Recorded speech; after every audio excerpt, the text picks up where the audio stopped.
Shakespeare का एक famous quote है, all the world is a stage and all the main and women merely players. हम अपनी जिंदगी में कई किरदार निभाते हैं, जैसे कि माँ, बहन, स्पाउस, बेटी, कोवर्कर्स एटसेट्रा। हमने अपनी जिंदगी को इन रिश्तों, इन्हीं दायरों में बांध लिया है, और जब कभी हम इन रोल से जुड़ी जिम्मेदारी को निभाने में असमर्थ रहते हैं तो हम निराश हो जाते हैं।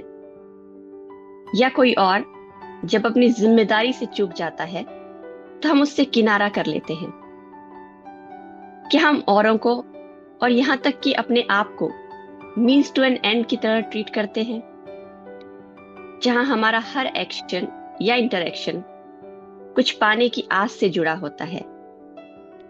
इन किरदारों से बढ़कर, इनसे अलग भी तो हमारा कुछ अस्तित्व है। हम ये क्यों भूल जाते हैं कि ये सब होते हुए भी हम सिर्फ यही नहीं हैं? नमस्कार दोस्तों, आप सुन रहे हैं एक बूंद सागर। मैं हूं प्रणय। नमस्कार, मैं हूं श्वेता।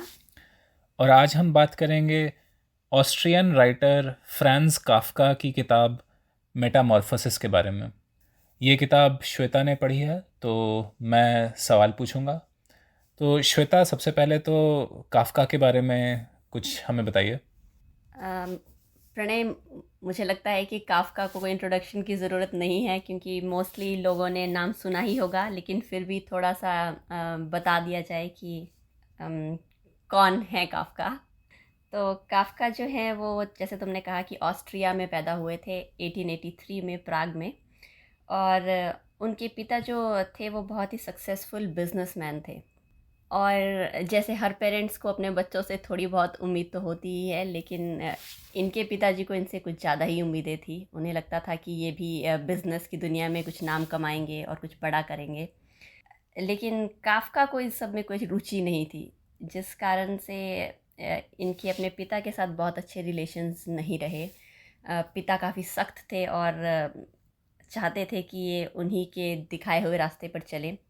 और पिता को खुश करने के लिए उन्होंने कुछ समय के लिए जो है इंश्योरेंस कंपनी और लॉ कंपनी में काम भी किया, लेकिन कहीं ना कहीं इनका जो मन था वो उन कामों में ना लगकर राइटिंग में उन्हें दिलचस्पी थी। किताबें पढ़ते थे और लिखते थे। तो इस तरह का जो रिलेशन है, एक तरह से कहा जाए तो एब्यूज़िव रिलेशनशिप था पिता के साथ इनका, कि पिता थोड़े से एब्यूज़िव थे इनके। और जैसे मैंने कहा कि इंश्योरेंस कंपनी में और लॉ कंपनी में इन्होंने काम किया, लेकिन काफ़ी दुखी रहे उस काम को करते हुए। कोई मन नहीं लगा उसमें, क्योंकि ब्यूरोक्रेसी से इनकी नाराज़गी काफ़ी ज़ाहिर लगती है इनकी राइटिंग्स में भी। इन्हें लगता था कि ये जो काम वो कर रहे हैं इसका कोई मीनिंग नहीं है, बहुत इलॉजिकल है, थकान भरा है, बहुत सा पेपर वर्क है जो कोई सेंस नहीं बनाता है किसी भी तरह से। उन्हें लगता था कि ये सिस्टम जो है इंसान को बस फंसा के रख देता है, जहाँ लोग जो है, कोई भी इंसान इस पूरे सिस्टम को बहुत अच्छी तरह से समझ नहीं सकता, किसी को इसकी पूरी अच्छे से समझ नहीं है। और सिस्टम भी इतना उदासीन है कि इस चीज़ की उनको कोई परवाह नहीं है कि जो लोग इस सिस्टम से जुड़े हैं उनके साथ क्या हो रहा है। तो ये जो उदासीनता है उनकी ब्यूरोक्रेसी को लेकर, उसी से जो इंस्पायर्ड उनकी ज़्यादातर कहानियाँ रहती हैं, और जो बचपन से भी शायद थोड़ा सा इन्फ्लुएंस है जो उनकी प्राइवेट लाइफ से, जो एब्यूज़िव चाइल्डहुड रहा है उनका, उससे भी थोड़े सा इंस्पायर्ड रही हैं उनकी कहानियाँ, जिसको यूजुअली काफ्काएस्क कहा जाता है, क्योंकि उनकी कहानियों में एक तरह से, एक तो ब्यूरोक्रेसी के अगेंस्ट थोड़ा सा देखने को मिलता है कि वो से खुश नहीं हैं, और साथ में एक एब्सर्डिटी दिखती है, एक अटपटापन सा दिखता है कि उनके कैरेक्टर्स कुछ अजीब चीज़ें करते हैं जो नॉर्मली आपने कहानियों में नहीं देखे होंगे। और एक और बात मैं कहना चाहूँगी कि इनका जीवन बहुत ही छोटा रहा, क्योंकि 1924 में ही ट्यूबरक्लोसिस की वजह से इनकी डेथ हो गई थी। और तमाम उम्र ये लिखते रहे, लेकिन हमेशा इन्हें ये लगता था कि एक बहुत अच्छे राइटर नहीं हैं। और इनकी मौत से पहले इनकी कुछ कहानियाँ छपी थी, लेकिन वो इतनी फेमस नहीं हो पाई, और जीवन के अंत तक इन्हें यही लगता रहा कि ये बहुत अच्छे राइटर नहीं हैं। इनकी ज़्यादातर कहानियाँ जो हैं इनके फ्रेंड मैक्स ब्रॉड ने पब्लिश करवाई थी, जबकि काफ्का ने उन्हें कहा था कि इन्हें पब्लिश मत करवाना, लेकिन उसके मतलब बावजूद काफका के मरने के बाद पब्लिश हुई ज़्यादातर। हाँ, काफ्का को लगता था कि ये सब बेकार है। उन्होंने अपने दोस्त को कहा कि इन सबको जला देना, इनका कोई फ़ायदा नहीं है, मैं बहुत अच्छा राइटर नहीं हूँ। लेकिन जब मैक्स ब्रॉड ने इन्हें पढ़ा तो उन्होंने इसमें एक पोटेंशियल देखा और उन्हें लगा कि ये दुनिया को ये सब देखना चाहिए कि काफ्का क्या लिख कर गए हैं। तो उन्होंने ये पब्लिश करवाया और काफ्का के डेथ के बाद ये पब्लिश हुई और बहुत ही फेमस हुए काफ्का उसके बाद। और काफ्का कभी नहीं जान पाए कि वो कितने फेमस हैं आज दिन तक। हाँ, और काफका की राइटिंग के बारे में ये काफका एस्क शब्द जो तुमने बताया, ये मैंने भी कई बार सुना था, तो मैं पूछने ही वाला था, तो अच्छा हुआ तुमने खुद इसका मतलब एक्सप्लेन कर दिया। तो ठीक है, बात करते हैं क्या है मेटामॉर्फोसिस का प्लॉट, क्या कहानी है, थोड़ा सा इसके बारे में बताओ। बिल्कुल। मेटामॉर्फोसिस जो शब्द है, यूजुअली हम लोग साइंस में पढ़ा करते थे कि इंसेक्ट्स कैसे, बटरफ्लाई के कॉन्टेक्स्ट में ज़्यादातर, कि कैसे वो लार्वा से प्यूपा और प्यूपा से फिर एक खूबसूरत बटरफ्लाई बन जाती है। तो मेटामॉर्फोसिस बेसिकली एक एवोल्यूशन है कि किस तरह एक फॉर्म से दूसरे लाइफ फॉर्म में कन्वर्ट हो जाता है एक इंसेक्ट या और ऑर्गेनिज्म। मतलब एक कीड़े के अंडे से और पूरी तरह कीड़े बनने का जो प्रोसेस है वो मेटामॉर्फोसिस होता है। बिल्कुल सही। लेकिन काफ्का ने इसे बहुत ही बखूबी से इस वर्ड को यूज़ किया है इस स्टोरी में जो हम अभी डिस्कस करेंगे, जिसका प्लॉट थोड़ा सा उन्होंने दिखाया है कि जो डिफरेंट करेक्टर्स हैं स्टोरी में उनका एवोल्यूशन कैसा हुआ है ओवर द टाइम। तो इस वजह से शायद इन्होंने मेटामॉर्फोसिस नाम भी दिया है इसे।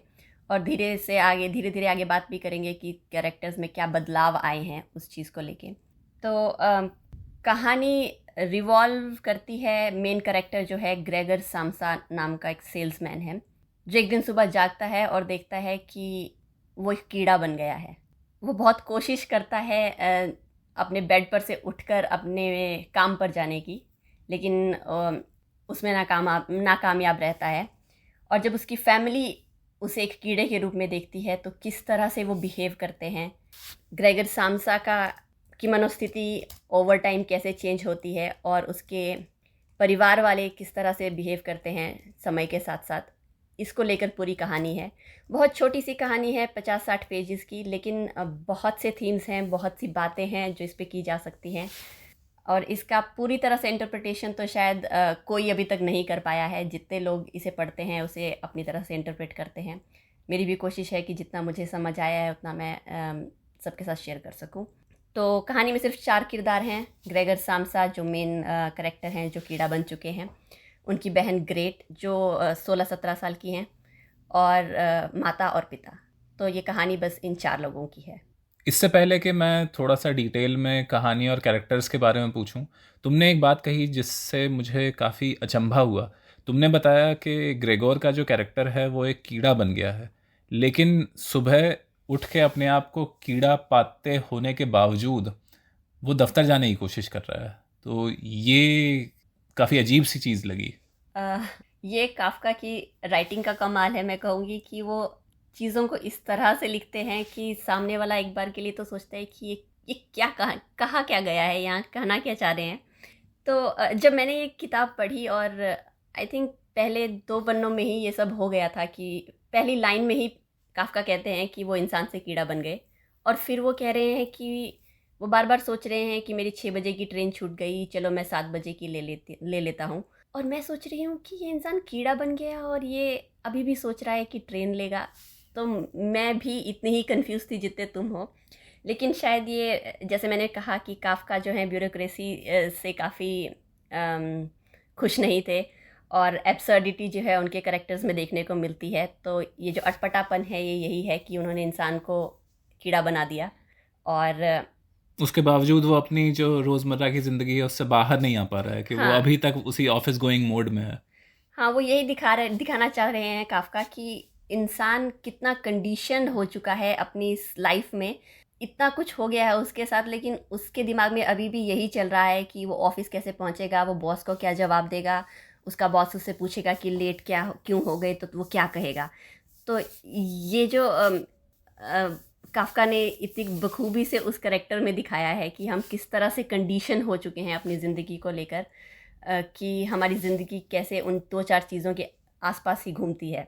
और ये भी कहीं एक्सप्लेन नहीं किया गया है पूरी स्टोरी में कि वो कीड़ा कैसे बना, उसके साथ ओवरनाइट ऐसा क्या हुआ कि वो कीड़ा बन गया। किसी ने ये जानने की कोशिश नहीं की, किसी ने उसके लिए कोई इलाज ढूंढने की कोशिश नहीं की। सब ने उस चीज़ को बिल्कुल वैसे ही एक्सेप्ट कर लिया जैसे कोई एक आम चीज़ को एक्सेप्ट कर लेता है, जैसे कि ये हर दूसरे दिन होता रहता हो। हाँ, क्लियरली ये कीड़ा बन जाना यहाँ पे एक मेटाफर लग रहा है। इससे रिलेटेड मुझे एक बात याद आती है कि जब 2020 में कोविड आया था, उस टाइम पे मुझे याद है कि हम लोगों का जैसा काम था, तो ज़्यादातर हमारा काम रुका नहीं, बस वो ऑनलाइन जूम पे होने लगा और सब लोग वर्क फ्रॉम होम कर रहे थे। तो जब कोविड से अलग अलग देशों में मौतें बढ़ती जा रही थीं, ये अलग अलग देशों में अलग अलग टाइम पे कोविड की वेव आई। जैसे अपने देश में 2021 की गर्मियों में कोविड की वेव आई थी। यूएस में मुझे याद है 2020 के नवंबर दिसंबर में बहुत बड़े स्केल पे मौतें हुई थी। उस टाइम पे मुझे याद है मेरे दिमाग में कई बार ये सवाल आता था कि हम लोगों की जूम पे मीटिंग्स होती थी और उसमें एक दूसरे से सब लोग पूछते थे कि तुम कैसे हो, लेकिन वो सिर्फ 2 सेकंड का सवाल होता था और उसमें ज़्यादातर सामने वाले पूछने वाले की ये मंशा नहीं होती थी कि वो सही में जानना चाहता है कि तुम्हारे साथ क्या हो रहा है। कभी इस चीज़ पे बात नहीं होती थी कि हम तो चलो अपना काम नियमित तौर पे रेगुलरली कर पा रहे थे, लेकिन कितने सारे लोग थे जिनकी ज़िंदगी बिल्कुल तहस नहस हो गई थी, जिनके परिवार में मौतें हुई थी, या जो कि काम पे नहीं जा पा रहे थे इस वजह से उन्हें पैसा नहीं मिल रहा था। तो भले ही काफका ने बहुत ही अजीब एग्जाम्पल लिया है एक इंसान को कीड़ा बनाने वाला, लेकिन हमारे आसपास की ज़िंदगी में भी इतना बड़ा इवेंट हुआ, इतना एक्सट्रीम इवेंट हुआ जो पूरी दुनिया में उससे लोग इतने ज़्यादा प्रभावित हुए, लेकिन एक तरीके से हमने उसे स्वीकार कर लिया कि हाँ अब यही ज़िंदगी है, बहुत सारे लोग मरे हैं, लेकिन हमारे लिए बिजनेस एज यूजुअल है। और इसमें एक चीज़ और मुझे याद आती है कि 18वीं या 19वीं सदी के एक फ़िलासफ़र हुए हैं इमैनुअल कांट, जिन्होंने कहीं ये लिखा है कि ज़्यादातर हम और लोगों को इस तरीके से ट्रीट करते हैं कि वो हमारे किसी उद्देश्य में बस एक ज़रिया हों। इंग्लिश में उन्होंने लिखा है कि मीन्स टू एन एंड, जबकि ज़्यादातर लोग अपने आप में भी, कांट ने लिखा है they are end in themselves, मतलब वो अपने आप में भी इंसान हैं। तो हमें हर दूसरे इंसान को ऐसे ट्रीट करना चाहिए कि जैसे हम अपने आप को ट्रीट करते हैं, लेकिन हम औरों को सिर्फ ज़रिया मान लेते हैं। लेकिन तुमने जो बात कही कि वो कीड़ा बनने के बावजूद दफ्तर जाना चाहता है, इससे ये लगता है कि हमने भी इस व्यवस्था में अपने आप को मीन्स टू एन एंड मान लिया है कि एक कोई बड़ा काम है जिसके लिए हम एक ज़रिया मात्र हैं। और हालांकि आजकल आप YouTube पे कोई भी मोटिवेशनल वीडियो देखिए तो उसमें इशारा यही होता है कि आपकी पहचान आपके काम से है, लेकिन ये मुझे पूरी तरीके से सही भी नहीं लगता, क्योंकि अगर आपकी पहचान सिर्फ आपके काम से है फिर तो वही बात हुई ना कि आप भी अपने आप को भी एक ज़रिया ही माने किसी और के लिए। हाँ, सही कहा तुमने। और कहीं ना कहीं इस कहानी में एक हिडन ये चीज़ भी है कि ग्रेगर सामसा जो कि कीड़ा बन चुके हैं, जब वो तो इनिशियली उसका रिएक्शन ये रहता है कि अब मेरे परिवार का क्या होगा, ये मेरे बिना कैसे जिएंगे, क्योंकि हमें ये लगता है कि हम जो काम कर रहे हैं वो कोई और नहीं कर सकता, सारी दुनिया हम पर ही टिकी है। लेकिन धीरे धीरे उसे रियलाइज़ होता है कि उन लोगों की ज़िंदगी फिर भी चल रही है। तो ये जो रियलाइजेशन है कहीं ना कहीं, ये भी इस कहानी में एक मैसेज है कि हमें जो ये लगता है कि हम बहुत इम्पॉर्टेंट है अपने आसपास के लोगों के लिए या इस दुनिया के लिए, ये सच नहीं है। दुनिया चलती जाएगी, लाइफ आगे बढ़ती जाएगी, हम सिर्फ उसका एक पार्ट हैं, एक हिस्सा हैं। जो नहीं भी रहेगा तो कोई और हमारी जगह ले लेगा। हाँ, ये भ्रम जो हमें हो जाता है कि हम इररिप्लेसेबल हैं, वो हर लेवल पे देखने को मिलता है। मतलब जो हमारे बड़े बड़े लीडर्स होते हैं वो भी एक तरीके से ये दिखाने की कोशिश करते हैं कि मैं ही हूँ जो तुम्हारी समस्याओं का समाधान कर सकता हूँ। ठीक है, तो आगे चलते हैं। आगे कहानी में क्या होता है ग्रेगोर के कीड़ा बनने के बाद, उसके बारे में थोड़ा सा बताओ। तो डिफरेंट करेक्टर्स की बात कर लें तो शायद कहानी भी पूरी समझ आ जाएगी, क्योंकि ये एक तरह से मेटामॉर्फोसिस है और हर करेक्टर जो है अपने हिसाब से धीरे धीरे चेंज हो रहा है। तो जैसे ग्रेगर की बात चल रही है तो इसी को आगे बढ़ाते हैं। ग्रेगर इनिशियली जैसे मैंने बताया कि उसे डर है कि काम पे कैसे जाएगा, बॉस को क्या जवाब देगा, लेकिन फिर धीरे धीरे उसे समझ आता है कि वो कीड़ा बन गया है, शायद अब वो काम पे ना जा पाए या उसे थोड़ा टाइम लगे जाने के लिए, कम से कम आज तो वो ना जा पाएगा। दूसरा थॉट उसे अब आता है क्योंकि उसके घर वाले परेशान हो रहे हैं कि ये बाहर क्यों नहीं निकल रहा है, इसके तो जाने का समय हो गया है। तो वो दरवाज़ा खटखटा रहे हैं और इसे ये है कि दरवाज़ा खोलकर बाहर जाऊं तो ये लोग मुझे देख लें तो एक बार मेरी टेंशन ख़त्म हो, कि ये लोग मुझे देख लेंगे तो कुछ इलाज करेंगे शायद और मैं ठीक हो जाऊंगा। तो वो दरवाज़ा बड़ी मुश्किल से किसी तरह से दरवाज़ा खोल पाता है। और इसी सब के बीच में जो है लैब जो ऑफिस का मैनेजर है वो घर आ गया है ये जानने के लिए कि काफ्का क्यों नहीं आया है।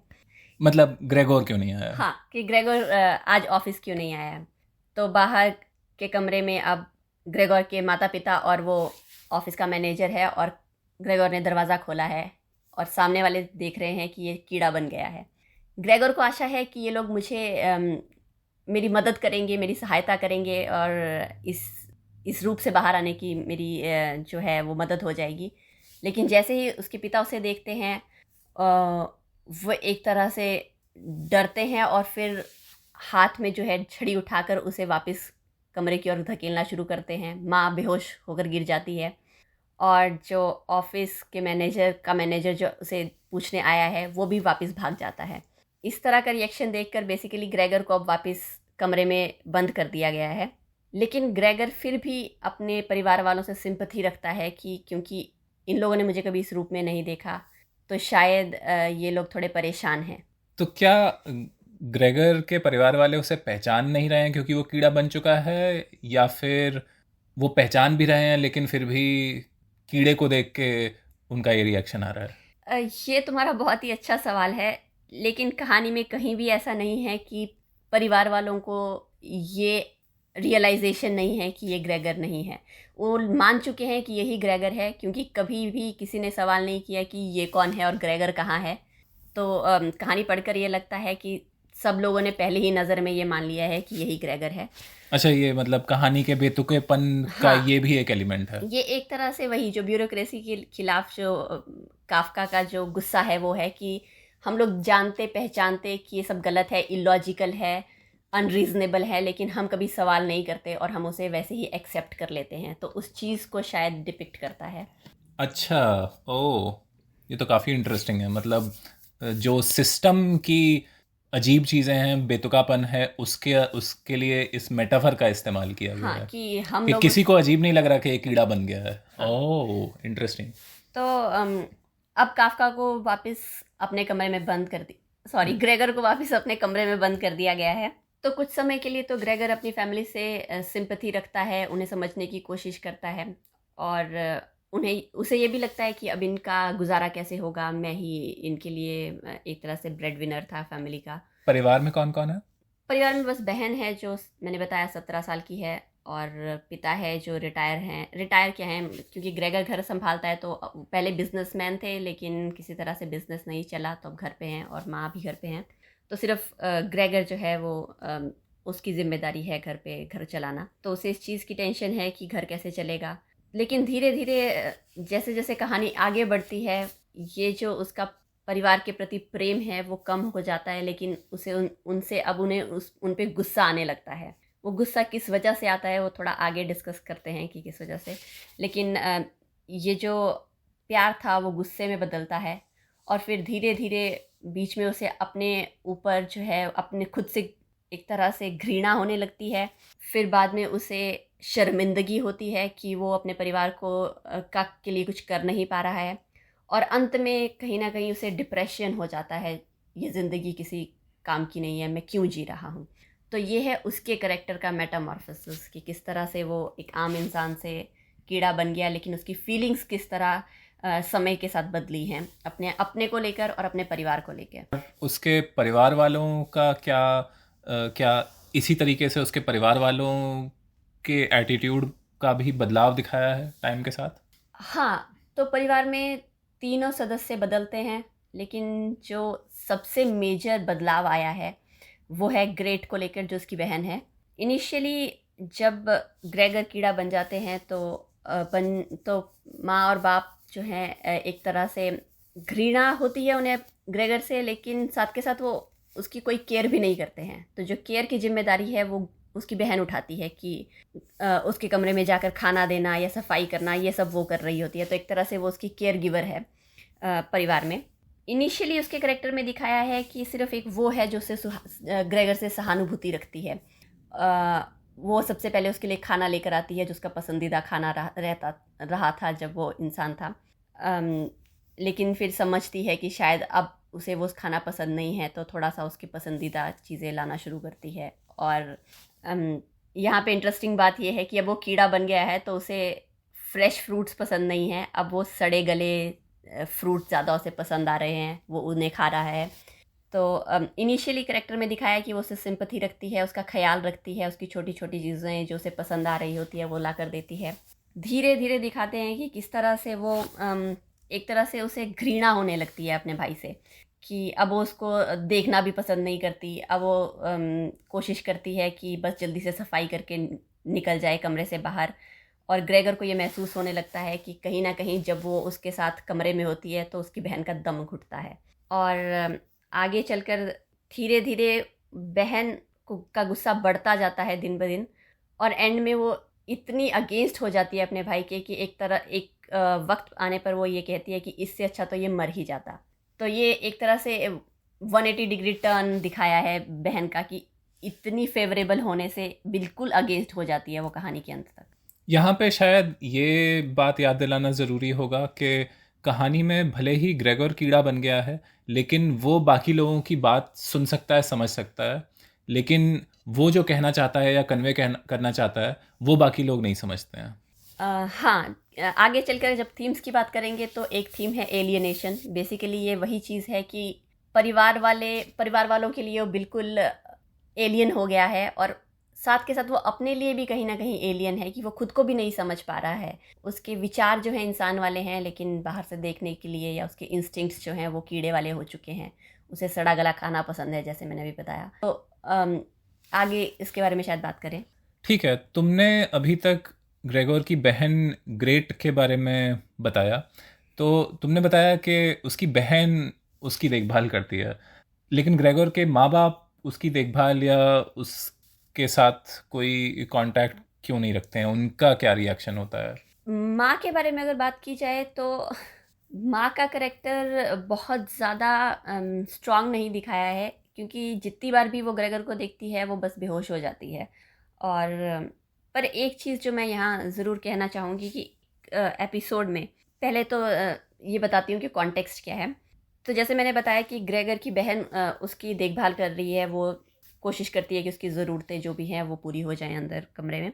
लेकिन धीरे धीरे उसके करैक्टर में भी ये एक चीज़ है कि क्योंकि वो केयर गिवर है ग्रेगर की, तो धीरे धीरे उसे ये लगने लगता है कि ग्रेगर की स्पोक्स पर्सन भी वो है, कि ग्रेगर की ज़िंदगी में अब क्या होना चाहिए, कैसे होना चाहिए, इसका ये सब बताने का अधिकार उसके पास है। तो वो अपने आप को एक तरह से ग्रेगर के लिए अथॉरिटी फिगर समझने लग जाती है।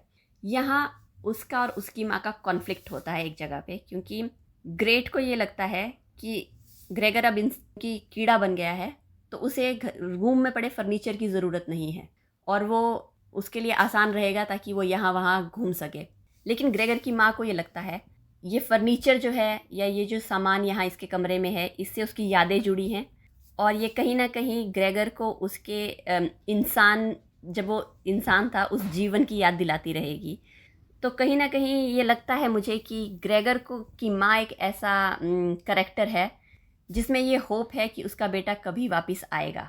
वो उसकी एक ह्यूमन साइड को देख पाती है, लेकिन ग्रेट ने ये मान लिया है कि ये बस एक कीड़ा है। लेकिन यहाँ ये कहना भी ज़रूरी है कि माँ में वो बेटे के लिए प्रेम दिखाया है, ये दिखाया है कि वो उसके थोड़ा सा हक के लिए लड़ रही है बेटी से, लेकिन वो उसकी कोई केयर नहीं करती। वो कभी अपने बेटे के पास आकर बैठती नहीं है। मतलब सहानुभूति है लेकिन सेवा और समानुभूति नहीं है। हाँ, और वो जब भी उसे देखती है तो बेहोश हो जाती है या डर जाती है। तो ये जो एक करेक्टर है, वो माँ का करेक्टर ज़्यादा चेंज होता नहीं दिखाया है, लेकिन उसमें कुछ स्ट्रेंथ भी नहीं दिखाई है कि ऐसा नहीं है वो माँ है तो अपने बच्चे के लिए भागी चली जा रही है या उसके लिए कुछ कर रही है। वो बस असहाय है और बैठ के बस रोती है। और ग्रेगोर के पिता का कैरेक्टर? ग्रेगर के पिता का करेक्टर भी थोड़ा सा चेंज होता दिखा है कि इनिशियली उन्हें गुस्सा आता है जब वो ग्रेगर को कीड़े के रूप में देखते हैं, तो गुस्सा करते हैं और उसे वापस अपने कमरे में बंद करने की कोशिश रहती है। धीरे धीरे क्योंकि अब ग्रेगर घर में पैसा नहीं ला पा रहा है तो किसी को तो काम करना है, तो बहन बाहर काम करना शुरू करती है, बाप कहीं बाहर काम करना शुरू करता है और उसका गुस्सा भी बाप में देखने को मिलता है। तो गुस्सा है बाप में और डर भी है कि ये कीड़ा कहीं माँ को या बेटी को किसी तरह से कोई हार्म ना पहुँचाए। तो एक एपिसोड में जब ग्रेगर बाहर आता है, उसकी इंटेंशन होती है कि अपनी माँ को समझाने की, क्योंकि वो रो रही होती है किसी बात को लेके, तो सोचता है कि मैं पास जाकर कुछ कहूँगा तो शायद ये थोड़ा समझ पाएंगी। लेकिन ग्रेगर के पिता को ये लगता है कि ये अटैक करने के लिए आ रहा है, तो उस डर से जो है वो डर कहीं ना कहीं पिता का गुस्से में बदलता है और वो गुस्सा वायलेंस में बदल जाता है, जिसको लेकर वो एक सेब देकर ग्रेगर को मारते हैं जो उसकी पीठ पर जाकर अटक जाता है। तो ये जो ट्रांसफॉर्मेशन दिखाया है पिता का कि किस तरह से डर गुस्से में और गुस्सा किस तरह से वायलेंस में बदल जाता है, तो ये पिता का ट्रांसफॉर्मेशन है बेसिकली मेटामॉर्फोसिस करेक्टर की। तो ये तो एक तरीके से हमने अभी तक मोटा मोटा कहानी में जो शाब्दिक तौर पे हो रहा है उसकी बात की है, लेकिन जैसा अभी हमने थोड़ी देर पहले डिस्कस किया था कि कहानी में बहुत सारा मेटाफर, बहुत सारी चीज़ों के लिए मेटाफर इस्तेमाल किया गया है। तो कुछ चीज़ों की बात जैसे तुमने संक्षेप में अभी तक की है कि एक तो क्योंकि ग्रेगोर खुद नहीं समझ पा रहा है कि उसके साथ ये क्या हो रहा है और उसके घर वाले उसके साथ जो बर्ताव कर रहे हैं, तो ये एलियनेशन दिखता है, अकेलापन दिखता है। साथ में उसके घर वालों का उसके प्रति जो रवैया समय के साथ बदलता है, उसमें थोड़ा सा उनका स्वार्थ भी दिखता है, कुछ हद तक उसे मजबूरी भी कहा जा सकता है। तो वही जो हम शुरुआत में जिस चीज़ की बात कर रहे थे कि एक इंसान हमारे लिए बस उतनी ही अहमियत रखता है जितना वो हमारे लिए यूज़फुल है। तो इंसान की अहमियत हमारे लिए उसकी यूटिलिटी से डिसाइड होती है। और क्या थीम्स तुम्हें लगे इस कहानी में? सही कहा तुमने, बहुत सी चीज़ें तुमने टच की हैं अभी, जो थीम्स हैं कहानी में। जैसे कि अनसर्टेनिटी है डेफिनेटली कि ओवरनाइट वो इंसान से जो है कीड़ा बन गया है। तो ये एक तरह से मेटाफर है इस चीज़ को लेके कि ज़िंदगी में कभी भी कुछ भी हो सकता है। ठीक है, इतना आउटरीचियस नहीं होगा, ऐसा नहीं है कि हम अचानक से इंसान से कीड़ा बन जाएं, लेकिन बहुत सी चीज़ें ज़िंदगी में है जो बहुत जल्दी चेंज हो जाती हैं और हम कभी उन चीज़ों के बारे में सोचते भी नहीं हैं। जैसे किसी को कोई बीमारी हो जाए, वो तुम बिल्कुल सही हो लेकिन कल तुम्हें नहीं पता कि तुम्हें क्या सुनने को मिलेगा, या रोड में एक्सीडेंट हो जाना, एक तरह से इस तरह की जो घटनाएं हो जाती हैं, ये लाइफ की अनसर्टेनिटी को बताती हैं। और उसी चीज़ का एग्जांपल काफका ने एक इंसेक्ट के तौर पे एक कीड़ा बनाकर इंसान को किया है, जो कि बहुत ही एब्सर्ड है, लेकिन आई थिंक वो यही कहना चाह रहे हैं कि लाइफ कितनी अनसर्टेन है। और ये शायद इस चीज़ को भी दिखाता है कि किसी एक इंसान के साथ इतना एक्सट्रीम इवेंट हो जाना कि वो इंसान से कीड़ा बन गया, उसका भी बहुत ज़्यादा फ़र्क और लोगों की ज़िंदगी पे नहीं पड़ रहा है। इवन उसके घर वालों की ज़िंदगी पे बहुत ज़्यादा लंबे समय के लिए इसका फ़र्क नहीं पड़ रहा है। और शायद पे खुद भी उसको एक्सेप्ट करने में काफ़ी टाइम लगता है, क्योंकि कहानी में भी अगर तुम देखो तो ग्रेगर काफ़ी टाइम तक सिर्फ यही सोच रहा है कि शायद वो ठीक हो जाएगा और वो ऑफिस कैसे पहुंचेगा। ये एक तरह से ये भी दिखाता है कि ऐसी किसी चीज़ को एक्सेप्ट करने में इंसान को कितना टाइम लगेगा कि अगर उनकी ज़िंदगी एक रात में बदल जाए तो एक तो ये बात थी अनसर्टेनिटी की। इसमें मुझे एक चीज़ और कहनी है, जब अपने यहाँ कोविड की सेकेंड वेव आई थी, उस टाइम पे मुझे याद है मेरे इतने सारे स्कूल के दोस्त या नाते रिश्तेदार थे जिनके परिवार में कोई या तो बहुत ज़्यादा बीमार हुआ था या फिर बहुत सारे मेरे जानने वालों के परिवारों में मौतें भी हुई थी। लेकिन जितनी जल्दी हमने उस टाइम को भुला दिया, वो भी मुझे लगता है यही दिखाता है कि इतने सारे लोगों की ज़िंदगी में इतना बड़ा, इतना घातक कुछ हुआ और हमने बहुत जल्दी उसे भुला दिया। तो ये काफका ने एक तरीके से इतना एक्सट्रीम कीड़ा बनने का उदाहरण देख के समाज का मजाक ही उड़ाया है। जो तुमने बात कोविड की कही, एक तरह से देखी जाए तो वो सही भी है। इंसान को थोड़ा सा रेजिलियंस होनी भी चाहिए उसमें, कि अगर कुछ ऐसा हो जाए तो अपनी ज़िंदगी के साथ थोड़ा सा मूव ऑन कर जाए। लेकिन साथ के साथ ये चीज़ दिमाग में हमेशा रहनी चाहिए, ताकि वो ह्यूमिलिटी तुम में बनी रहे कि लाइफ बहुत छोटी है, तुम्हारी ज़िंदगी में कभी भी कुछ भी हो सकता है, ताकि तुम एक ब्रॉड कॉन्टेक्स्ट में अपनी ज़िंदगी समझ सको। हाँ, मेरा वही मतलब था कि दो बदलाव जो मैं चाहता था अपने समाज में हों उस टाइम पे, वो ये थे। एक तो लोग थोड़ा सा विनम्र बने इस चीज़ से कि इतने सारे लोगों की ज़िंदगी में इतना ऐसा कुछ हुआ जिस पे उनका कोई ज़ोर नहीं था। और दूसरा मैं ये चाहता था कि हमारा समाज थोड़ा सा इस चीज़ के प्रति जागरूक और सतर्क बने कि हालांकि ये थोड़ी सी फिर से पॉलिटिकल बात हो सकती है कि कितना अनिश्चितता है हमारे हेल्थ केयर इंफ्रास्ट्रक्चर में, और कोविड ने बिल्कुल उस चीज़ को नंगा करके हमारे सामने रखा, लेकिन फिर भी लोग आगे बढ़ गए उस चीज़ से भी। शायद इसी वजह से जो है, कहानी में किसी ने ये जानने की कोशिश नहीं की कि वो कीड़ा क्यों बना। हाँ। दूसरा जो थीम है वो शायद है एलियनेशन, जो मुझे लगा कि इस पे बात होनी चाहिए। कि एक तो एलियनेशन इस चीज़ को लेके कि परिवार के लिए वो कितना अलग हो चुका है, परिवार उसे नहीं समझ रहा है, वो परिवार को नहीं समझ पा रहा है। लेकिन उसके अलावा जो मुझे लगा, एक एलियनेशन जो ये दिखी कि वो खुद से भी कितना अलग हो गया है। कि इंसान के विचार हैं लेकिन शरीर जो है वो कीड़े का है।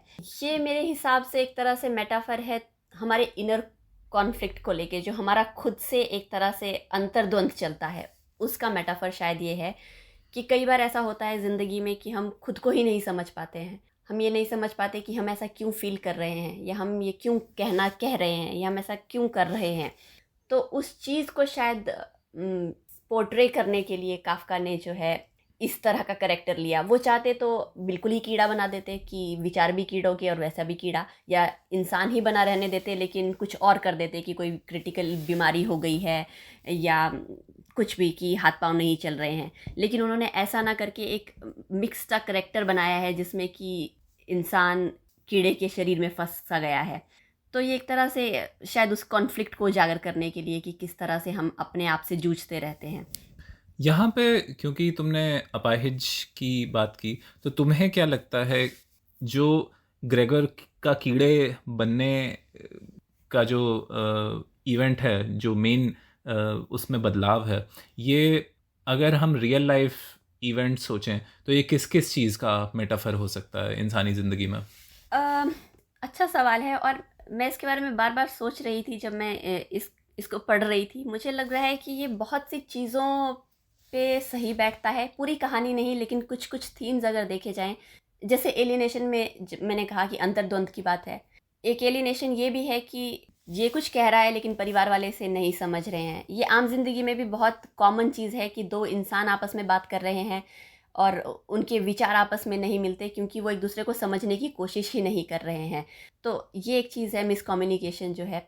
और रही बात कि अगर एक कीड़ा ना होता, जो तुम कह रहे हो कि किस तरह से इसे समझा जा सकता है, कि जैसे मैंने कहा कि अगर अपाहिज हो जाता तब भी कहीं ना कहीं तुम देखते तो इसी तरह का रिलेशन तुम्हें परिवार वालों में और उस इंसान में लगता कि एक अच्छा खासा चलता फिरता इंसान बेड पर आ गया है, अब वो इतना यूज़फुल नहीं रह गया है, परिवार वाले पे उसकी एक जिम्मेदारी आ गई है कि इसकी देखभाल करनी है। और एग्जाम्पल मुझे ये लगता है कि ऐसे लोग जिन्हें सोसाइटी एक्सेप्ट नहीं करती, जैसे LGBTQ आ जाए, या फिर ऐसी चीज़ें भी जिन्हें परिवार, जिनसे समाज एक्सेप्ट नहीं करता, जैसे कि इंटर रिलीजन मैरिज या और इंटरकास्ट मैरिज। इन सब चीज़ों पे भी जैसे सोसाइटी का जो नज़रिया रहता है वो सेम ही है, क्योंकि एक और जो थीम है इस कहानी में वो है शेम, जो कि परिवार उसे बेसिकली एक कमरे में बंद कर देता है सिर्फ इस डर से कि सोसाइटी क्या सोचेगी, कि वो हमें अब किस नज़र से देखेगी कि इनका बेटा एक कीड़ा बन गया है। तो वो जो शेम दिखती है वो तुम्हें बहुत से आम जिंदगी में बहुत सी चीज़ें हैं जिसे तुम इस चीज़ में रिलेट कर सकते हो कि परिवार वाले अपने बच्चों को अच्छे से ट्रीट नहीं करते हैं ये सोचकर कि सोसाइटी क्या कहेगी। जैसे LGBTQ कम्युनिटीज़ में बहुत सी स्टोरीज हम लोग सुनते हैं कि परिवार वाले ही सपोर्ट नहीं करते इस डर से कि सोसाइटी उन्हें एक्सेप्ट नहीं करेगी।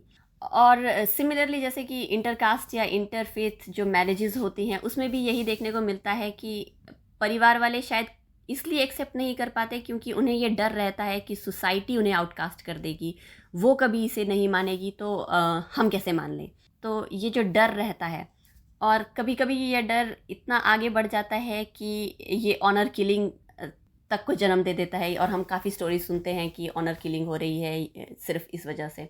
तो उसका अगर हिडन मीनिंग देखा जाए, उसका पीछे अगर देखा जाए कि उसका कारण क्या है, तो आप समझ सकते हैं कि वो सोसाइटी का प्रेशर ही है एक तरह से, जो इंसान ये सोच लेता है कि इससे बेहतर तो ये है कि इन्हें मार दिया जाए या हम मर जाएं। क्योंकि तुमने LGBTQ और या समलैंगिकों की बात की जिन्हें कई बार उनका परिवार एक्सेप्ट नहीं करता है, या फिर इंटरकास्ट या इंटरफेथ मैरिजेस की बात की, तो मेरे दिमाग में आया कि जो तुमने एक वो बात बताई कि ग्रेगर कीड़ा बन चुका है इसलिए अब वो सड़े फल या सड़ा खाना खाता है, तो मुझे लगा कि ये भी इस चीज़ का मेटाफर है कि इस तरीके के केसेस में जहाँ पे जिन माँ बाप के बच्चे समलैंगिक या LGBTQ होते हैं, या फिर जो जिनके बच्चे इंटरकास्ट या इंटरफेथ मैरिज कर लेते हैं, वो उन बच्चों की एक चॉइस ऐसी होती है जो उनके माँ बाप को एबनॉर्मल लगती है। तो ये जो खाने का जो डिफरेंस है कि वो सड़ा खाना खा रहा है, वो एक तरीके से इसी चीज़ का मेटाफर है कि एक चॉइस सामने वाले की आपको ऐसी लग सकती है कि ये तो आपको घिन आ सकती है उसकी चॉइस से। हाँ, ये भी एक तुमने सही बात कही। हो सकता है कि ये उसी चीज़ का मेटाफर हो, क्योंकि काफका की कहानियों में इतनी लेयर्स हैं कि एक चीज़ को 4 बार पढ़ोगे तो तुम्हें 4 अलग इंटरप्रिटेशंस मिल जाएंगे, और तुम कहीं ना कहीं उसे अपनी ज़िंदगी से या आसपास अपनी सोसाइटी से रिलेट कर सकते हो। तो ये भी एक अच्छा एग्जाम्पल तुमने दिया जिसके बारे में मैंने नहीं सोचा था। एक और चीज़ जो इसमें स्टार्टिंग में मुझे लगी, वो मुझे लगा कि एक्सेप्टेंस जो हमें एक अपनी फैमिली से चाहिए होती है किसी भी चीज़ को लेकर, कि वो हमें एक्सेप्ट करें, जैसे हम हैं वैसे ही हमें एक्सेप्ट कर लें। तो ये भी कहीं मुझे थीम लगा, क्योंकि ग्रेगर जब पहली बार दरवाज़ा खोलता है और पहली बार परिवार उसे देखता है, तो उसके दिमाग में कहीं ना कहीं ये है कि एक बार ये मुझे देख लेंगे फिर मेरी प्रॉब्लम सॉल्व हो जाएगी, कि ये मेरी मदद करेंगे। लेकिन ऐसा होता नहीं है। ये भी कहीं ना कहीं ये दिखा रहा है कि हर इंसान को ज़रूरत है कि फैमिली उसे एक्सेप्ट करे, और जब उसे एक्सेप्ट नहीं करते हैं तो किस तरह के कॉन्सिक्वेंसेस होते हैं। क्योंकि कहानी में एंड जो है वो कहीं ना कहीं ये दिखाता है कि जब आपकी फैमिली आपको एक्सेप्ट नहीं करती, आपको अच्छे से ट्रीट नहीं करती, तो आप कहाँ तक जा सकते हो। क्योंकि तुमने बहुत बिना एंड को रिवील किए हुए तुमने थोड़ा सा एंड की बात की, तो मैं एक सवाल तुमसे पूछना चाहूँगा कि एंड में जैसा तुमने बताया था कि ग्रेगर का बाप उसे एक सेब फेंक के मारता है, और जिससे कि ग्रेगर जो कीड़ा बन चुका है वो घायल हो जाता है, और वो सेब एक तरीके से उसे काफ़ी चोट भी पहुंचाता है। तो ये किस चीज़ का मेटाफर है तुम्हारे हिसाब से कि वो सेब जो उसके शरीर को इतना इतना नुकसान पहुंचाता है? जैसे मैंने पहले बात की कि पिता का करेक्टर ऐसा है जो डर से गुस्सा, और गुस्से से फिर वायलेंस में कन्वर्ट हो जाता है, कि और वायलेंस जब वो करते हैं, जब उन्हें गुस्सा आता है तो वो सेब उठाकर दे मारते हैं जो उसके शरीर में फंस जाता है। और जो तुम पूछ रहे हो कि ये किसका मेटाफर है, तो बाद में क्योंकि ये सेब वहाँ काफ़ी देर तक काफ़ी दिनों तक उसमें फंस जाता है उसके शरीर में, तो वो एरिया इन्फेक्ट हो जाता है, और धीरे धीरे जिसकी वजह से ग्रेगर की तबीयत ख़राब होती जाती है। अगर मेटाफर देखा जाए तो मुझे लगता है ये एक तरह से इस चीज़ का मेटाफर है कि जब हम गुस्से में होते हैं तो सामने वाले को बहुत कुछ कह देते हैं। अक्सर उस वक्त हम शायद दिमाग से इतना काम नहीं ले रहे होते, हमारे मुंह से बस बात निकलती जाती है बिना ये उसे दिमाग तक ले जाए कि वो हम क्या कह रहे हैं। शायद ये इस चीज़ का मेटाफर है कि गुस्से में जो हम सामने वाले को कह देते हैं वो सामने वाले पर क्या असर करेगी ये आपको नहीं पता। जैसे पिता ने तो बस अपनी तरफ से एक सेब ही तो दे के मारा था, लेकिन वो सेब धीरे धीरे उस कीड़े को या ग्रेगर को किस तरह से उसकी ज़िंदगी पे असर करता है। वैसे ही हमारी बातें किसी इंसान पे कितनी असर करती हैं ये हम नहीं जान सकते। हो सकता है वो इंसान बार बार उसी बात को सोचता रहे और एंड में कुछ ऐसा कदम उठा दे जो हमने ना सोचा हो। इस एक एपिसोड से मुझे, जो तुमने शुरुआत में काफका के बारे में बताया था कि काफका के अपने पिता से बहुत अच्छे रिलेशन नहीं थे, और क्योंकि पिता चाहते थे वो बिज़नेस में जाएं, उनने लिटरेचर में जाना पसंद किया, इस वजह से पिता उन्हें फेलियर मानते रहे। और हो सकता है ये एक वजह हो कि काफका को ज़िंदगी भर अपने बारे में ये लगता रहा कि वो गुड इनफ नहीं है। तो मुझे लगता है कि ये ग्रेगोर और उसके पिता का रिलेशन काफ़ी हद तक काफका की पर्सनल लाइफ से इंस्पायर्ड लगा मुझे। बिल्कुल। काफका के पिता का जो इन दोनों का जो रिलेशनशिप है, इससे उनकी राइटिंग बहुत ज़्यादा इन्फ्लुएंस्ड है। उनकी हर कहानी में ये देखने को मिलता है। और काफका ने अपने पिता को एक लेटर भी लिखा था जो काफ़ी लंबा था, इसी चीज़ को डिस्क्राइब करते हुए, कि उनकी फीलिंग्स को डिस्क्राइब करते हुए। तो कहा जा सकता है कि इस स्टोरी में जो ग्रेगर और ग्रेगर के पिता का जो करेक्टर है वो कहीं ना कहीं उनके पर्सनल लाइफ से इन्फ्लुएंस्ड है। और ओवरऑल भी हो सकता है कि स्टोरी उनकी लाइफ से इन्फ्लुएंस्ड रही हो, क्योंकि जैसे ग्रेगर को लगता है कि अब वो अपने परिवार के लिए कुछ कर नहीं पा रहे हैं, उनको कुछ अब उनकी ज़रूरतें पूरी नहीं कर पाते, तो वो अपने आप में निराश रहता है, हताश रहता है। शायद वैसी ही फीलिंग काफका को भी रही होगी अपनी लाइफ में, जब उनके पिता बेसिकली उन्हें उस नज़र से नहीं देखते थे कि ये अपनी ज़िंदगी में कुछ कर पाया है। मुझे याद आ रहा है कि हिंदी के कवि सुमित्रा नंदन पंत की एक कविता की कुछ लाइनें हैं कि वियोगी होगा पहला कवि, आह से उपजा होगा गान, निकल कर आँखों से चुपचाप, बही होगी कविता अनजान। इससे मुझे तो रॉकस्टार की मूवी याद आ रही है, क्योंकि वो तो क्योंकि उसमें भी शायद कुछ ऐसा ही है कि जब तक दुख नहीं मिलता तब तक तुम गायक या कवि नहीं बन सकते। सुमित्रा नंदन पंत की तुलना रॉकस्टार से करने के लिए ना तो मैं तुम्हें कभी माफ़ करूँगा, ना हमारे दोस्त। On a serious note Pranay, क्या तुम्हें ये लगता है कि सफरिंग की वजह से इंसान ज़्यादा क्रिएटिव हो जाता है? ये एक अच्छा सवाल है। मेरे हिसाब से न तो सफरिंग ज़रूरी है और न ही पर्याप्त है। मतलब सफरिंग न तो नेसेसरी है न सफिशिएंट है, क्योंकि अगर सफिशिएंट होती तो आज की तारीख में दुनिया के जो सबसे गरीब, सबसे बुरी हालत में जहाँ जनता है, ऐसे देशों से लगातार बहुत अच्छा लिटरेचर निकल रहा होता, जो कि ऐसा नहीं दिखता है। और नेसेसरी भी नहीं है, क्योंकि अगर हम पिछले 100 साल की हिस्ट्री उठा के देखें तो बहुत सारे देश ऐसे हैं जो कि लगातार विकसित होते गए हैं, जहाँ जनता के पास लिविंग स्टैंडर्ड इम्प्रूव हुआ है, पैसा ज़्यादा आया है, लेकिन उन देशों से लिटरेचर भी अच्छा आ रहा है। तो ना तो ज़रूरी है ना पर्याप्त है। एक और चीज़ ये कि इस तरीके का विचार कहीं ना कहीं सफरिंग को जस्टिफाई करने लग जाता है, जो कि गलत है, क्योंकि बाद में अच्छा लिटरेचर या अच्छा आर्ट आ गया, इससे उस समय जो बहुत सारे लोगों ने सफरिंग झेली वो जस्टिफाई नहीं की जा सकती है। और एक और चीज़ ये कि आर्ट तो बहुत कम लोग क्रिएट करते हैं, सफ़र तो बहुत ज़्यादा लोग कर रहे होते हैं। तो हाँ, मुझे नहीं लगता कि ये ज़रूरी है। मे बी सफरिंग से ज़्यादा एम्पैथी ज़रूरी है, कि आप दूसरों को सफ़र करते हुए भी अगर देख रहे हो तो उससे भी आपको जो फीलिंग आती है वो भी तो आप लिख सकते हो, उससे भी तो आप शब्दों में ढाल सकते हो। और हाँ बिल्कुल। और साथ में एक चीज़ और शायद जो अभी मैं सोचता हूँ तो मेरे दिमाग में आती है कि शायद सफरिंग के साथ साथ जो परिस्थितियाँ होती हैं वो बहुत ज़रूरी होती हैं। जैसे हम पढ़ते हैं कि जो 20वीं सदी का पहला हाफ था उसमें यूरोप में बहुत अच्छा लिटरेचर लिखा गया।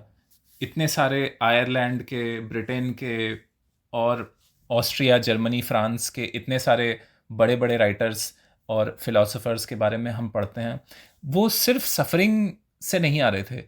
वो इस वजह से भी आ रहे थे क्योंकि 20th सेंचुरी के फर्स्ट हाफ में यूरोप में बहुत उथल पुथल हुई थी। तो उस जनरेशन ने बहुत छोटे टाइम में बहुत कुछ एक्सपीरियंस कर लिया था। तो वो सिर्फ सफरिंग नहीं थी, उनका और भी बहुत ब्रॉड सेट ऑफ एक्सपीरियंसेस थे जिससे वो लिटरेचर निकला। और शायद यही हमारे देश में आज़ादी से पहले और आज़ादी के जस्ट बाद जो करीब 50 साल का पीरियड था, शायद 1920 से लेकर 1970 तक, उन 2-3 जनरेशन्स के बारे में भी यही कहा जा सकता है कि उन्होंने सिर्फ सफरिंग नहीं झेली, उन्होंने बहुत ज़्यादा सेट ऑफ एक्सपीरियंसेस झेले एक लाइफ टाइम में। ये बात सही है, और मैं आशा करती हूँ कि ज़्यादा से ज़्यादा लोगों को यही लगता हो कि सफरिंग क्रिएटिविटी के लिए ज़रूरी नहीं है। मुझे नहीं लगता इसका कोई खतरा है, कोई भी गुर्बत नहीं झेलेगा क्रिएटिव बनने के लिए, कम से कम आज की तारीख में मुझे लगता है। चलो आगे बढ़ते हैं। एक और थीम जो थोड़ा सा मैं जिसके बारे में बात करना चाहूँगी कि हमने फियर, एंगर और वायलेंस की बात तो कर ली, लेकिन एक और चीज़ जो मुझे लगता है कि एक और लेवल अगर थोड़ा और इसके बारे में सोचा जाए तो ये तीनों ही चीज़ें कहीं ना कहीं अनसर्टेनिटी से आती हैं। इसमें अगर देखा जाए तो जो घर वाले हैं ग्रेगर के, वो लोग इसलिए डर रहे हैं या इसलिए उनका गुस्सा जो उनमें पनप रहा है वो इस वजह से है कि अब उनमें एक तरह से अनसर्टेनिटी है कि घर कैसे चलेगा, क्योंकि पैसा सिर्फ ग्रेगर कमा रहा था। तो क्योंकि अब उन्हें अलग अलग नौकरी ढूंढनी पड़ेगी, उन्हें बाहर जाकर कुछ काम करना पड़ेगा ताकि वो अपने आप को सपोर्ट कर सकें। तो उनका जो डर है वो इस अनसर्टेनिटी पे बेस्ड है। साथ के साथ ग्रेगर का जो डर है वो भी एक तरह की अनसर्टेनिटी पे बेस्ड है कि अभी तो उसके घर वाले उसका ख्याल रख रहे हैं, लेकिन कल को अगर उसका ख्याल नहीं रखा तो उसका क्या होगा। तो उसका जो डर है वो उस अनसर्टेनिटी पे बेस्ड है। तो कहीं ना कहीं हमारा जो डर होता है या हमारा गुस्सा होता है उसका हिडन जो रीज़न होता है वो कुछ और होता है। किताब के बारे में तो काफ़ी कुछ हमने बात कर ली है। मेरा एक और सवाल है, जैसा तुमने बताया कि ग्रेगोर की माँ भी उसके पास नहीं आ पाती है या उसको इस हालत में नहीं देख पाती है, तो मेरे दो सवाल हैं। एक तो ये कि क्या जो अनकंडीशनल लव की बात हम करते हैं और ज़्यादातर यही कहते हैं कि माँ का लव अनकंडीशनल होता है, तो पहला सवाल तो ये कि क्या माँ का लव सच में अनकंडीशनल होता है, तुम्हें क्या लगता है? और दूसरा सवाल ये कि क्या अनकंडीशनल लव होना भी चाहिए? ये तो काफ़ी मुश्किल सवाल है प्रणय। मेरे हिसाब से प्यार अनकंडीशनल नहीं हो सकता, और ये मतलब मैं अपनी इंटरप्रिटेशन दे रही हूँ, अपने विचार बता रही हूँ तुम्हें, क्योंकि बिना कंडीशन के इंसान कुछ करे ये बहुत ही मुश्किल सी बात लगती है। और फिर माँ भी तो इंसान ही है, तो ये मान लेना कि माँ का प्यार अनकंडीशनल होगा, ये थोड़ा विरोधाभास हो जाएगा कि माँ इंसान भी है लेकिन वो अनकंडीशनल प्यार भी कर सकती है। हाँ, ये ज़रूर कहा जा सकता है कि एक्सपेक्टेशंस किसी से थोड़ी कम हो सकती हैं, या पेशेंस किसी के लिए थोड़ा ज़्यादा कम हो सकता है कि अगर तुम्हारा परिवार वाला है तो तुम उसकी 100 गलतियाँ शायद माफ़ कर दो, लेकिन अगर तुम्हें उससे इतना प्यार नहीं है तो हो सकता है उसकी 2 गलती के बाद ही तुम कहो कि अब इससे और नहीं बन पाएगी।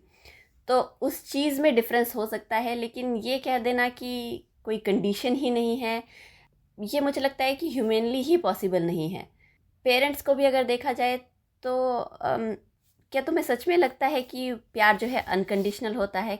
कहीं ना कहीं तो उनकी कुछ ना कुछ एक्सपेक्टेशंस तो होती हैं, चाहे बहुत कम हो, चाहे सिर्फ ये हो कि ये कुछ पढ़ ले, और चाहे इसलिए हो कि वो हमारा ही भला चाहते हों, लेकिन एक्सपेक्टेशंस तो हमेशा रहती हैं। कुछ ना कुछ कंडीशंस तो होती हैं कि पढ़ लेगा या कुछ ये कर लेगा या हमारी इज्जत करे। तो मुझे तो नहीं लगता कि प्यार अनकंडीशनल होता है, और मुझे ये भी नहीं लगता कि वो होना ही चाहिए। इसमें एक इंटरेस्टिंग बात जो मैंने कुछ दिन पहले सुनी थी वो मैं बताना चाहूँगा। एक कॉन्वर्सेशन मैं सुन रहा था जिसमें दो लोग बात कर रहे थे। ये फिर से जो अमित वर्मा का पॉडकास्ट है the seen and the unseen, उसकी मैं बात कर रहा हूँ। तो वहाँ अमित अपने एक गेस्ट से बात कर रहे थे। गेस्ट शायद इकोनॉमिस्ट अजय शाह थे। तो अमित ने ये पूछा, क्योंकि अजय शाह के पास कुछ बिल्लियां हैं, वो बिल्लियां पालते हैं। तो अमित ने ये पूछा, और ये मेरे दिमाग में भी था, कि कुत्ते पालना मुझे समझ में आता है कि कुत्ते काफ़ी आपको देख के एकदम से एक्साइटेड हो जाते हैं। कुत्ते आपको फिज़िकली प्यार शो करते हैं। बिल्लियां काफ़ी उदासीन टाइप की होती हैं कि आप उन्हें पाल रहे हैं, आप उन्हें खाना खिला रहे हैं, आप सफाई कर रहे हैं आप उनके लिए, लेकिन उन्हें आपसे बहुत ज़्यादा फ़र्क नहीं पड़ता है। तो अमित का सवाल ये था कि क्या बिल्लियां साइकोपैथ होती हैं और लोग बिल्ली क्यों पालते हैं। तो अजय का जो जवाब था वो मुझे बहुत खूबसूरत लगा था। उन्होंने ये कहा कि बिल्ली पालना एक ट्रेनिंग की तरह है इंसानों के लिए, और वो ट्रेनिंग इस चीज़ की है कि इंसान अनकंडीशनल प्यार करना सीखे। क्योंकि बिल्लियां ऐसी होती हैं जो आप उन्हें प्यार कर रहे हैं, आप उन्हें पाल रहे हैं, वो आपको कुछ भी रिटर्न में नहीं देंगी। तो अगर आप बिल्ली पाल सकते हैं, इसका मतलब है आप अनकंडीशनल प्यार कर सकते हैं। और अजय का कहना ये था कि इंसान को अनकंडीशनल प्यार करना आना चाहिए। तो मेरे ख्याल से अनकंडीशनल प्यार एक आइडियल है जो कि इंसानों को अचीव करने की कोशिश करनी चाहिए, और माँ शायद उस आइडियल के सबसे पास पहुंच पाती है अपने बच्चे को जब वो प्यार करती है। लेकिन शायद उस आइडियल को अचीव कोई नहीं कर पाता, क्योंकि जैसे गीता में श्री कृष्ण भगवान भी कहते हैं कि कर्म करो, फल की चिंता मत करो। तो अनकंडीशनल प्यार करना भी एक तरीके से वो कर्म है जिसमें आप फल की चिंता ना करें। लेकिन शायद माँ ऐसी है जो उस आइडियल के सबसे पास पहुंच पाती है। प्रणय, तुम्हारी कुछ बातों से मैं सहमत हूँ, और ये बात अच्छी कही तुमने कि अगर उस मुकाम तक पहुँचा जा सके कि किसी से अनकंडीशनल प्यार किया जा सके तो अच्छी बात है। लेकिन यहाँ एक बात ज़रूर कहना चाहूँगी कि ये बात याद रहे कि जिससे आप अनकंडीशनल प्यार कर रहे हैं वो प्यार कहीं आपको, आपकी जजमेंट को इन्फ्लुएंस ना करे, और आप प्यार में बिल्कुल अंधे अंधे ना हो जाएं। आप विवेक से भी काम लें। बिल्कुल, ये तो तुमने ठीक बात कही श्वेता। दोस्तों, अपनी ये बातचीत रिकॉर्ड करने के बाद अनकंडीशनल लव के बारे में मैंने अपने पिताजी से भी बात की, और उनका जवाब थोड़ा सा लंबा ज़रूर था लेकिन मुझे बहुत अच्छा लगा। इसलिए मैं चाहता हूँ कि आप भी उनका जवाब सुनें। मैंने अपने पिताजी से कहा कि वो अपना जवाब रिकॉर्ड करके भेजें, और उन्होंने ऐसा किया। तो आप उनका जवाब भी यहाँ सुन सकते हैं। सबसे पहले तो हम ये समझ लें कि प्रेम, प्यार, या अंग्रेजी में जिसे हम लव कह देते हैं, वो कभी सच्चा या झूठा होता ही नहीं है। प्यार तो बस प्यार होता है और उसके अलावा कुछ भी नहीं। इसको पूरी तरह से वही समझ सकता है जो इससे गुजर चुका होता है। प्यार या तो होगा या तो नहीं होगा, और इसका ठीक ठीक अनुभव तो केवल महसूस ही किया जा सकता है। अब स्वाभाविक रूप से एक सवाल उठता है कि क्या प्यार सिर्फ एक तरफा ही हो सकता है? मेरे हिसाब से इसका कोई ठीक ठीक जवाब ना होकर हाँ या नहीं होना, दोनों में ही होना चाहिए। क्योंकि कुछ कैरेक्टर जैसे लैला मजनू, रोमियो जूलियट, सीरी फराद जैसे कुछ नामों में से कुछ से तो हम वाकिफ हैं ही। इसके साथ ही हमने पन्ना धाय का कैरेक्टर भी सुनाई है, जिसने उदय सिंह को बचाने के लिए अपने बेटे की बलि दे दी थी।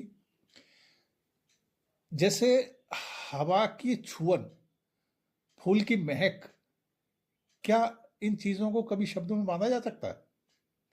यह तो जो अनुभव कर भी चुका है वो भी शायद इसे बयान न कर सके, क्योंकि यह तो देखिए गूंगे का गुड़ है, या कहें कि जो इसे चख लेता है तो वो गूंगा ही हो जाता है। फिर भी इस अनुभव को कुछ कुछ, एक फिल्म आई थी याद आ रहा मुझे, 1942 लव स्टोरी, तो उसमें एक गाना था, एक लड़की को देखा तो ऐसा लगा।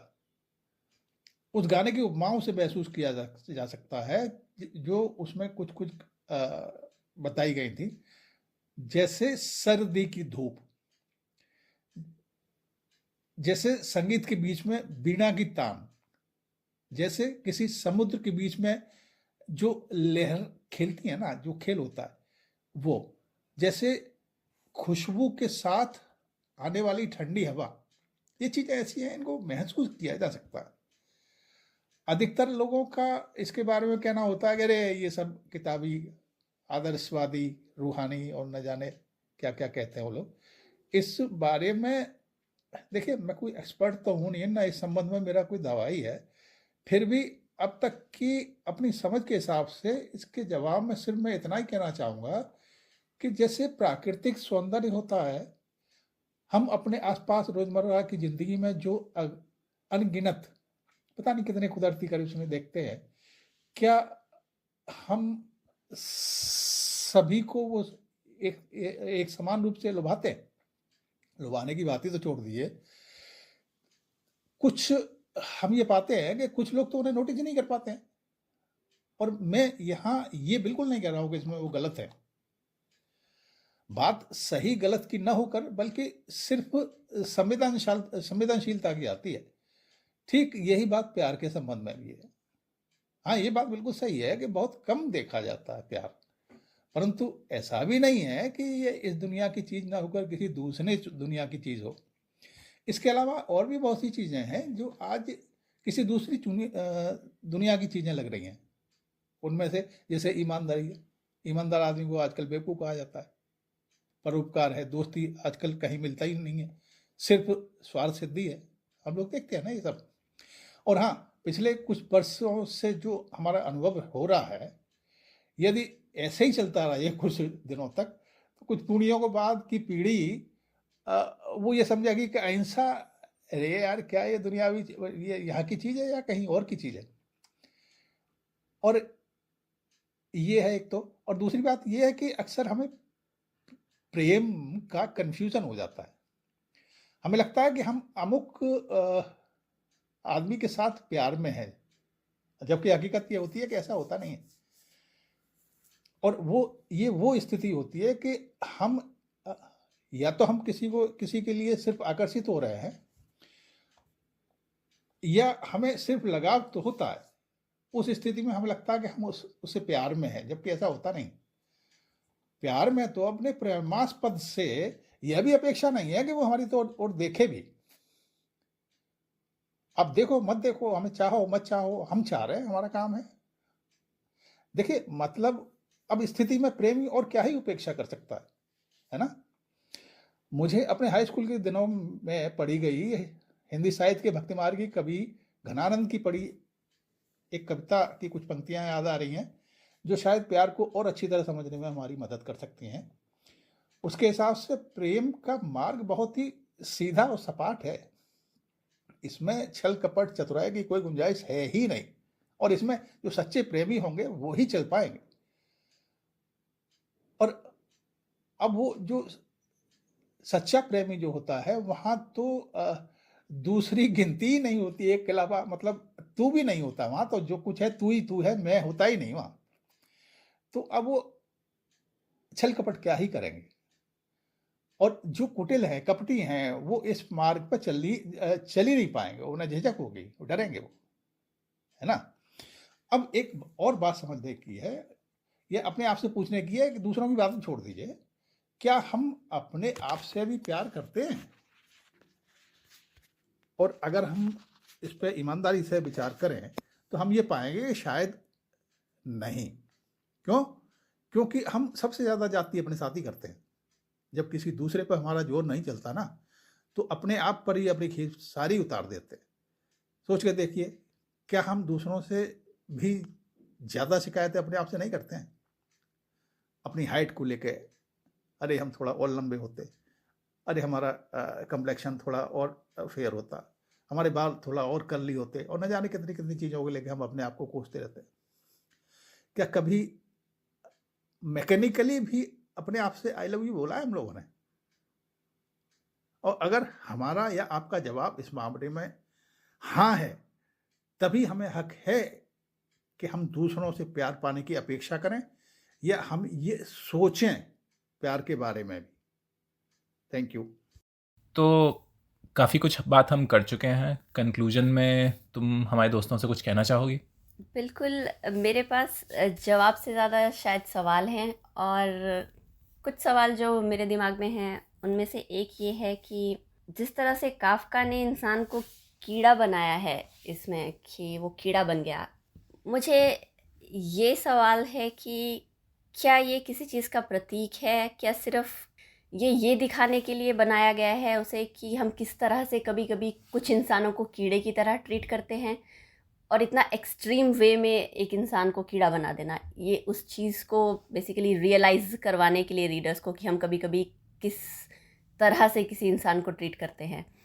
और दूसरी चीज़ मुझे ये लगी कि क्या कहीं ये दिखाने की कोशिश तो नहीं की गई है, क्योंकि जैसे मैंने बताया कि पहला थॉट जो ग्रेगर के दिमाग में था कि वो काम पे कैसे जाएगा, तो कहीं काफका ये बताने की कोशिश तो नहीं कर रहे हैं कि इस कैपिटलिस्ट सोसाइटी में हम रोज़मर्रा की ज़िंदगी में वही काम करते करते एक कीड़े की ज़िंदगी बिताना तो नहीं शुरू कर देते, जिसे सिर्फ इस चीज़ की फ़िक्र है कि खाना कहाँ से आएगा, काम पे कैसे जाऊँगा, और इन छोटी मोटी चीज़ों में उलझे रह जाते हैं। हालांकि मैं नहीं समझती हूँ पूरी तरह से काफका की फ़िलॉसफ़ी। काफका ने जो किताबें लिखी हैं वो जिस चीज़ पे बेस्ड हैं उसे अस्तित्ववाद कहा जाता है।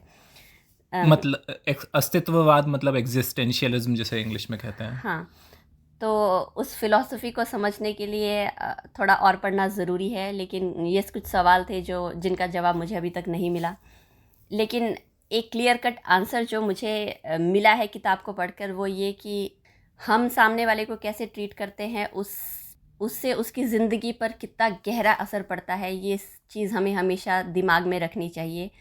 जब भी हम दूसरे से बात करते हैं या उसे किसी तरह से किसी के संपर्क में रहते हैं, तो दिमाग में हमेशा ये बात रहनी चाहिए कि हमारी हर बात, हमारा हर एक एक्शन उसे किसी ना किसी तरह इन्फ्लुएंस करेगा।